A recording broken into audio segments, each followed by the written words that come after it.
안녕하세요. 책을 통해 세상 얘기를 해봅니다. 저는 하민혜입니다.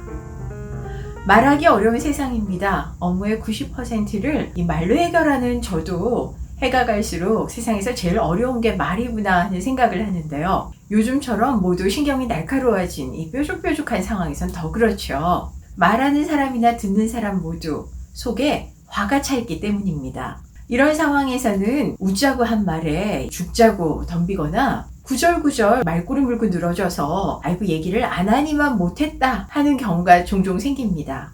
오늘은 이런 식의 읽어보면 큰 도움이 되는 책 디퓨징의 일부를 소개해드릴까 합니다. 신간은 아니고 나온 지 꽤 된 책인데요. 분노라는 거는 무조건 참거나 가라앉혀야 하는 게 아니라 해체하고 분석해서 조절하는 방법을 배우는 것이 좋다라는 색다른 관점을 가진 책입니다. 그 중에서도 오늘은 요즘같이 예민한 상황에서 뜻한 대로 좋은 결과를 만드는 말하기 방법에 관해서 정리를 해볼까 합니다. 첫째, 이거는 좋자고 하는 대화다. 이야기를 시작하기 전에 그 의도를 명확하게 다시 한번 짚어보고 시작하는 게 좋습니다. 여기서 좋자는 건 협력을 하거나 문제를 해결하거나 하는 윈윈인데요. 사이가 틀어지자고 대화하는 경우는 거의 없죠. 서로 협력해서 문제를 해결하거나 일을 잘 풀어가자고 얘기를 시작한 건데 어찌된 셈인지 얘기를 나누고 나니까 기분이 더 나빠. 그냥 하지 말까? 하는 경험이 있으실 겁니다. 의견을 주고받다가 감정이 상하는 거 대개 이 말 한마디 때문이죠.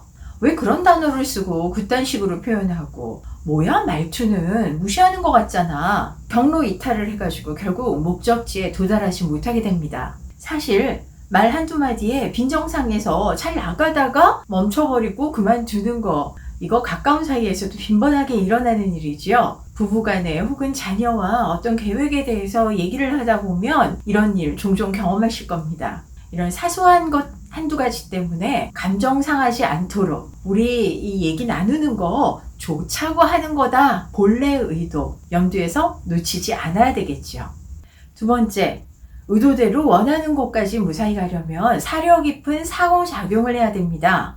우호적이고 상대를 존중하는 마음이 있어야겠죠. 안전한 방식으로 명확하게 소통하는 것도 필요합니다. 여기서 안전하다는 거는 상황에 영향을 받지 않는 오해의 소지가 없는 말하기를 뜻하는데요. 아주 쉬운 예로 호칭을 들 수 있습니다. 가끔 서비스 업종에서는 고객님이라는 일반적인 호칭 대신 언니라는 표현을 쓰는데요. 언니라는 호칭은 기분 좋을 때는 오케이지만 뭔가 수틀려 있을 때는 언제부터 언니야? 하게 되는 거죠. 격이 없는 친근감, 경우에 따라서는 무례가 될 수도 있다는 겁니다.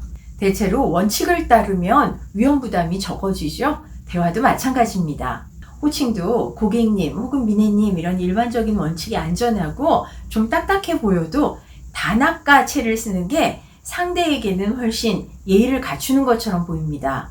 또 잔머리 소통도 삼가야 됩니다. 상대의 성격이나 성향을 지레짐작해서 그 사람 소심하잖아 약간 겁주듯이 밀어붙이면 돼. 혹은 그 사람 단순하잖아 전문 용어를 써가지고 이 어렵게 말을 하면 골머리가 아파서라도 빨리 넘어갈 거야. 이런 잔머리 소통 한두 번은 통해도 장기적으로는 상호 간의 신뢰를 깨게 됩니다. 차분하게 상대를 존중하는 어조로 또박또박 쉽고 편안하게 말하는 게 좋습니다. 이때는 특별히 어조에 유념해야 됩니다. 사람은 단어의 뜻 그 자체보다는 귀에 익은 리듬에 따라서 호의적이냐 아니냐 판단하게 되는 경향이 있는데요. 나 아파서 죽을 뻔했어요. 이렇게 부정적인 내용도 밝고 명랑한 어조로 말하면 분위기에 따라서 그대로 판단을 해버린다는 겁니다. 그래서 무뚝뚝한 사람 손해볼 수 있습니다. 퉁명스럽고 불친절한 어조라면 그 사람의 마음과 상관없이 상대에게 불쾌감을 줄 수 있기 때문입니다. 그래서요. 그 다음은 따시듯한 이 도전적인 어투나 안으로 기어 들어가는 듯한 이 자신감 없는 말투 또한 개선하는 게 좋겠죠. 마지막 세 번째는 이 감정이 상해도 절대로 화내지 않겠다라고 결심하는 겁니다. 말이야 회의를 일찍 끝내려면 약간 화낸 듯한 분위기를 하는 게 좋아. 어느 분이 이런 말씀하셨는데요. 이거 정말 착각 중에 착각입니다. 확실히 분노는 힘이 좋습니다. 강력하고 상대에게 영향력을 미칠 수 있는 만큼 대가가 따르죠. 화내고 언성을 자꾸 높이면 그런 분위기가 싫어서 한두 번은 쉽게 넘어가겠지만 상대방이 지치고 피하게 됩니다. 화내면 제일 손해보는 사람, 당사자입니다. 치밀어 오르는데 싶을 때 사용하는 아주 효과적인 방법이 있습니다. 그래, 일단 참자. 이렇게 이를 악물을 하는 게 아니라 우리는 목적을 같이 하는 한편이야 의도적으로 자신의 마음을 우정 반응 모드로 전환시키는 겁니다. 구체적으로 일명 기박귀 기법이 있습니다. 기다리고 바라보고 귀 기울여 주라는 건데요. 다그치지 말고 다정한 눈빛으로 바라보면서 좀 차분히 들어주는 겁니다. 이 방법, 특히 20대나 젊은이, 부하 직원과 대화를 나눌 때 큰 효과를 거둘 수 있습니다. 여기서 잠깐 진짜 중요한 팁 하나 알려드릴게요. 제가 오늘 말씀드렸던 것과 상반되는 행동을 하는 사람들이 있습니다.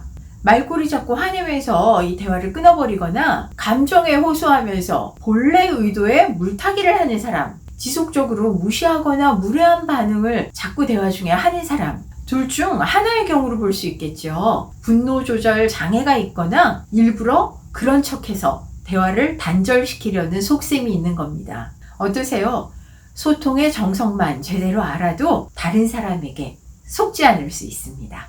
오늘 영상 재밌으셨어요? 예민한 상황에서도 화내지 않고 대화를 잘 이끌어가는 방법에 대한 사인님들의 댓글 기다리겠습니다. 저는 더 좋은 내용으로 곧 다시 찾아뵙겠습니다. 고맙습니다.